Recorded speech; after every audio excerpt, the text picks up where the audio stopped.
ओम नमः शिवाय। कैसे हैं आप सब? मुझे पूरा विश्वास है बाबा विश्वनाथ की कृपा से आप सभी एकदम स्वस्थ और मस्त होंगे। दर्शकों, आज का आपने टाइटल या हमारा थंबनेल देखा होगा, पंच तत्वों को समझें। आपको ज्योतिष और वास्तु एकदम ठीक से समझ में आ जाएगा। आज के वीडियो में कुछ ऐसा ही आप महसूस करेंगे कि कुछ नया सीखने को मिला, कुछ नया समझने को मिला। बात एकदम कॉमन फैक्टर यानी सिर्फ और सिर्फ पंच तत्वों की करेंगे, लेकिन एकदम नया कॉन्सेप्ट लेके आए हैं। आपको ज्योतिष और वास्तु के बारे में जितने भी सवाल आपके मन में होंगे, उन सवालों का एक सटीक उत्तर तो आपको मिलेगा ही। बस आपसे रिक्वेस्ट है कि इस वीडियो को आप पूरा देखें और क्रम से देखें, आपको बहुत कुछ समझ में आएगा। और यदि इस वीडियो को देखने के बाद कोई प्रश्न आपके मन में उठता है या किसी प्रकार की शंका हो, आप तुरंत कमेंट बॉक्स में लिखें या हमारे व्हाट्सएप नंबर पर लिखें या हमारे मेल पर लिखें। हमें आपके प्रश्नों का उत्तर देने में पूरी प्रसन्नता हो। मैं हूं पंडित अनूप मिश्रा। मैं पिछले 28 वर्षों से ज्योतिष और वास्तु के अध्ययन और अध्यापन में आपका स्वागत करता हूं अपने इस YouTube चैनल में। और अभी तक यदि आपने हमारे चैनल को सब्सक्राइब नहीं किया है और आप ज्योतिष और वास्तु के विषय पसंद करते हैं, तो आपसे आग्रह करूंगा कि इस चैनल को आप अवश्य सब्सक्राइब करें। इसमें आप पाएंगे ज्योतिष और वास्तु का ज्ञान एकदम आसान शब्दों में और कुछ नएपन के साथ। और बेल आइकन भी दबाएं, क्योंकि इसी से हमारे आने वाले वीडियो की सूचना आप तक पहुंचती है।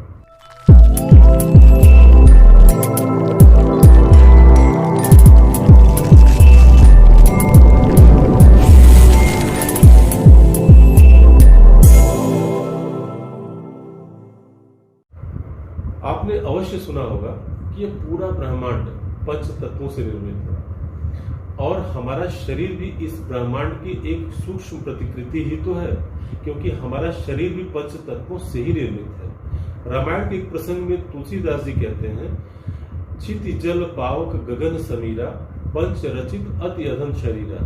यानी हमारा शरीर भी पंच तत्वों से ही निर्मित है। और हम जिस ज्योतिष शास्त्र की बात करते हैं या वास्तु शास्त्र की बात करते हैं, इसमें सिर्फ और सिर्फ इन पंच तत्वों के संतुलन की ही बात की जाती है। आइए हम अब कंप्यूटर स्क्रीन पर चलते हैं और कुछ चित्रों के माध्यम से हम ज्योतिष में पंच तत्वों की भूमिका को समझेंगे और उसके बाद फिर वास्तु में पंच तत्वों को समझने की कोशिश करते हैं। दर्शकों, अपने स्क्रीन पर ध्यान से देखें। आपकी स्क्रीन पर बाईं तरफ राशियों के नाम और उनके क्रम लिखे हुए हैं। यही वो क्रम है जो आपकी जन्म पत्रिका में भाव में लिखे होते हैं। यानी पहला नंबर मेष राशि का है तो चौथा नंबर कर्क राशि का है। और अब हम समझते हैं तत्व को और राशियों के तत्व को समझेंगे। सबसे पहले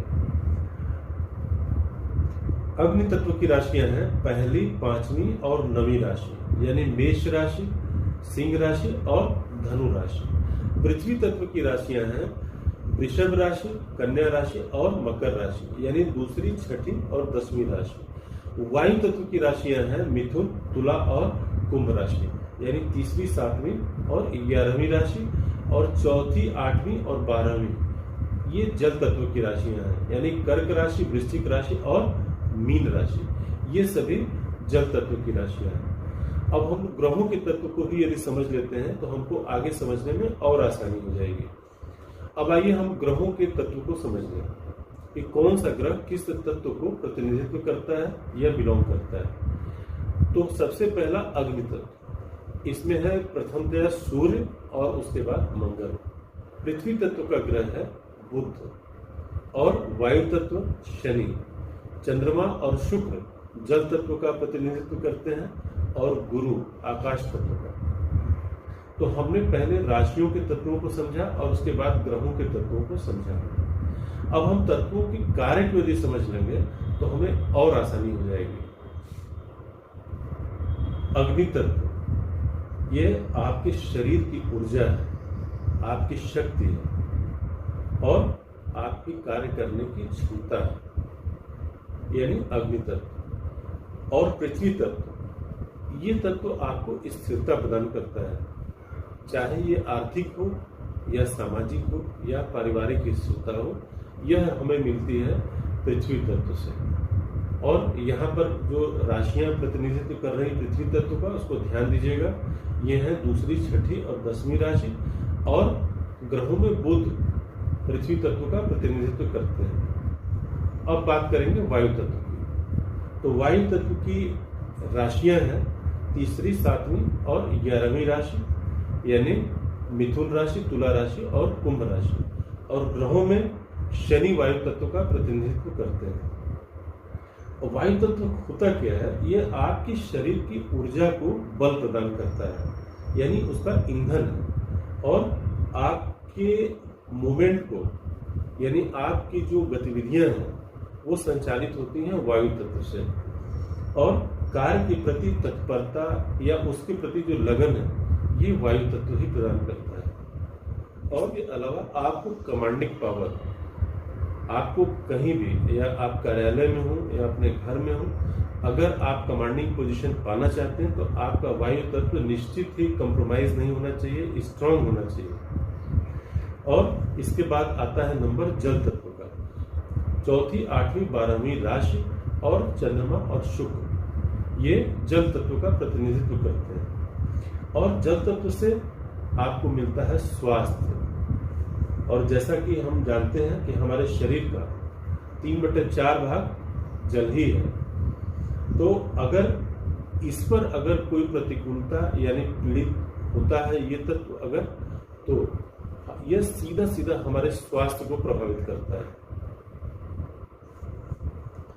और आकाश तत्व हमें ब्रह्मांडीय शक्तियों से, यानी सूक्ष्म जो ब्रह्मांडीय शक्तियां हैं, इनसे हमें कनेक्ट रखता है।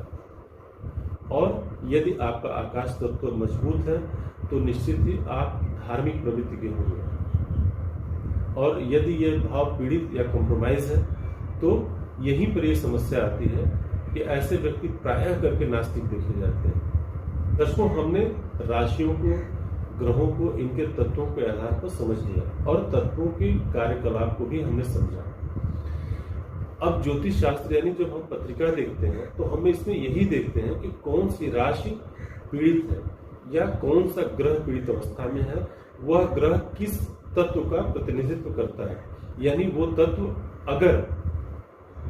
अगर राशि या ग्रह पीड़ित होता है तो ये तत्व ही प्रभावित होते हैं। अब पीड़ित शब्द के लिए 2 लाइन में आपको बताना चाहूंगा। पीड़ित का मतलब हुआ कि यदि कोई भी राशि पाप कर्तरी में हो, कोई ग्रह पाप कर्तरी में हो, या कोई भी राशि 6, 8, 12 में हो, या कोई भी ग्रह 6, 8, 12 में हो, एक्सेप्ट शनि और शुक्र, तो हम इन्हें पीड़ित समझते हैं। और कोई भी ग्रह यदि अशुभ ग्रहों से दृष्ट है तो भी हम इस ग्रह को या उस भाव को पीड़ित समझते हैं। मैं समझता हूं कि आप पीड़ित शब्द को समझ गए होंगे। ज्योतिष में हम इन्हीं तत्वों को अगर पीड़ित समझते हैं तो इनका चाहे रत्नों से, चाहे मंत्रों से और चाहे दान से इसका इलाज करने की या इसको रेक्टिफिकेशन की पूरी कोशिश करते हैं। तो दोस्तों, अब हम बात करेंगे वास्तु में इन तत्वों के बारे में।